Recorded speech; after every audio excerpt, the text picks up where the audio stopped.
Hello friends, welcome to my channel spices of life. இன்னைக்கு கிருஷ்ணர் கதையில அத்தியாயம் 9 பார்க்க போறோம். வாங்க கதையை கேட்கலாம். அத்தியாயம் 9. அன்னை யசோதை கிருஷ்ணரை கயிற்றால் கெட்டுதல்.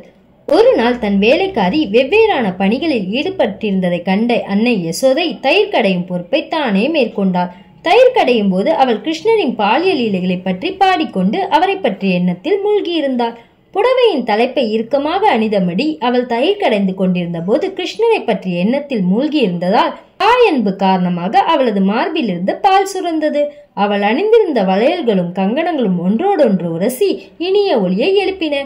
அவளது காதணிகளும் மார்புகளும் அசைந்தாடின. அவளின் முகத்தில் வியர்வை துளிகள் அரும்பின. தலையில் அணிந்திருந்த மலர்கள் அங்குமிங்கும் சிதறின. இவ்வாறு ரம்யமாக காட்சியளித்த அன்னை யசோதையின் முன்பு குழந்தை கிருஷ்ணர் வந்தார். அவருக்கு பசி எடுத்ததால் அவள் தயிர் கடைவதை உடனடியாக நிறுத்த வேண்டும் என்று குறிப்பாக தெரிவித்தார். அன்னையிடம் அவர் மிகுந்த அன்பு கொண்டிருந்ததால் முதலில் பாலூட்டி விட்டு பின்பு தயிர் கடைய வேண்டும் என்று அவளிடம் அவரால் உரிமையுடன் கூற முடிந்தது. அன்னை யசோதை தன் மகனை மடியில் எடுத்து மார்பு காம்புகளை அவரின் வாயில் இட்டார். கிருஷ்ணர் பால் அருந்திய போது அவள் தன் குழந்தையின் முக அழகை கண்டு மகிழ்ந்து புன்னகை பூத்தாள். அப்போது அடுப்பில் இட்டிருந்த பால் பொங்கி வழிய துவங்கியது. பால் சிந்தி போகாமல் நிறுத்துவதற்காக யசோதை கிருஷ்ணரை அப்புறப்படுத்திவிட்டு அடுப்படிக்கு சென்றார். அவ்வாறு அகற்றப்பட்டவுடன் கிருஷ்ணர் சினமடைந்து அவரின் கண்களும் உதடுகளும் சிவந்தன. பற்களையும் உதடுகளையும் கடித்தபடி அவர் ஒரு கல்லை எடுத்து வெண்ணெய் தாளியின் மீது எரிந்து அதை உடைத்தார். அதிலிருந்த வெண்ணெயை எடுத்துக்கொண்டு தனி இடத்திற்கு சென்று கண்ணில் பொய்யான கண்ணீர் வடித்தபடி வெண்ணெயை தின்ன துவங்கினார். இதற்குள் யசோதை பால் பொங்கிய பாத்திரத்தை சரியாக வைத்துவிட்டு தயிர் கடையும் இடத்திற்கு திரும்பினார். வெண்ணெய் தாலி உடைந்திருந்ததை கண்டால் மகனை அங்கு காணாததால் பானை உடைந்தது அவன் வேலையாகத்தான் இருக்கும் என்று முடிவு செய்தாள். முகத்தில் புன்னகை பூக்க அவள் எண்ணினாள், குழந்தை மிகவும் சாமர்த்தியமுள்ளவன். பானையை உடைத்ததற்காக கிடைக்கும் தண்டனைக்கு பயந்து தலைமறைமாகிவிட்டான். பல இடங்களில் தேடிய பிறகு அவர் குப்புற கவிழ்க்கப்பட்ட மர உரலின் மேல் உட்கார்ந்திருப்பதை கண்டாள். அதில் உட்கார்ந்திருந்தபடி அவர் மேலே உரியில் தொங்கிக் கொண்டிருந்த சட்டியிலிருந்து வெண்ணெயை எடுத்து குரங்குகளுக்கு கொடுத்து கொண்டிருந்தார். அம்மா வந்து விடுவாளோ என்ற பயத்தால் அக்கம் பக்கம் திரும்பி பார்த்து கொண்டிருந்தார். அப்படி இருந்த மகனை பின்புறமாக சத்தமின்றி வந்து யசோதை அணுகினார். ஆனால் கிருஷ்ணர் அவள் கையில் கம்புடன் வருவதை கண்டுவிட்டார். உடனே பயந்து போய் உரலில் இருந்து எழுந்து ஓடிவிட்டார். அன்னை யசோதை அவரை மூளைக்கு மூளை துரத்தி பிடிக்க முயற்சித்தார். ஆனால் யோகத்தில் சிறந்த கடவுளை எட்டி பிடிப்பது எப்படி? அதாவது மகா யோகிகளின் தியானங்களுக்கும் அப்பாற்பட்டவரான முழுமுதற் கடவுள் தன் பெரும் பக்தையான அன்னை யசோதையை மகிழ்ப்பதற்காக அவளுக்கு குழந்தையாக வந்து அவளுடன் விளையாடினார். மெல்லிய இடையும் பருத்த உடலும் கொண்ட யசோதையால் அவரை துரத்தி பிடிக்க முடியவில்லை. என்றாலும் அவருக்கு ஈடுகொடுத்து வேகமாக ஓட அவள் இயன்றவரை முயற்சித்தார். அவளின் தலை முடி அவிழ்ந்து அதில் அணிந்திருந்த மலர்கள் சிதறின. களைப்படைந்ததும் ஒருவாறு அந்த பொல்லாத சிறுவனை பிடித்து விட்டார். பிடிப்பட்ட கிருஷ்ணருக்கு அழுகை வரும் போலிருந்தது. அச்சத்தால் அழகுபடுத்தப்பட்டிருந்த தன் கண்களை கைகளால் கசக்கி கொண்டார். அன்னையின் முகத்தை கண்டதும் அவரது கண்கள் பயத்தால் அலைப்பாய்ந்தன. கிருஷ்ணர் அனாவசியமாக பயந்ததை கண்ட யசோதை அவரது நலனை கருதி அவரின் பயத்தை போக்க எண்ணினார். குழந்தையின் நலனில் மிகுந்த அக்கறை கொண்டிருந்த அன்னை யசோதை குழந்தை என்னிடம் மிகவும் பயம் கொள்ளத் தொடங்கினால் அதன் விளைவு என்னவாகும் என்று எண்ணலானாள். உடனே அவள் கையில் வைத்திருந்த கோலை தூர எறிந்துவிட்டு அவரது கைகளை கயிற்றால் கட்ட நினைத்தாள். முழுமுத கடவுளை கயிற்றால் கட்ட சாத்தியமல்ல என்பதை அவள் அறியாள். கிருஷ்ணர் ஒரு சிறு குழந்தை என்று அவள் நினைத்திருந்தாள். ஆனால் அவர் வரம்பிற்குள் அடங்காதவர் என்பதை அவள் அறிந்திருக்கவில்லை.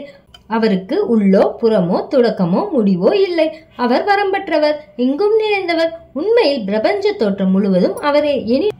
எனினும் கிருஷ்ணர் தன் குழந்தை என்று யசோதை எண்ணியிருந்தாள். அவர் புலன்களுக்கெல்லாம் அப்பாற்பட்டவராக இருந்தும் மர உரலில் அவரை கட்டி போட அவள் முயற்சித்தாள்.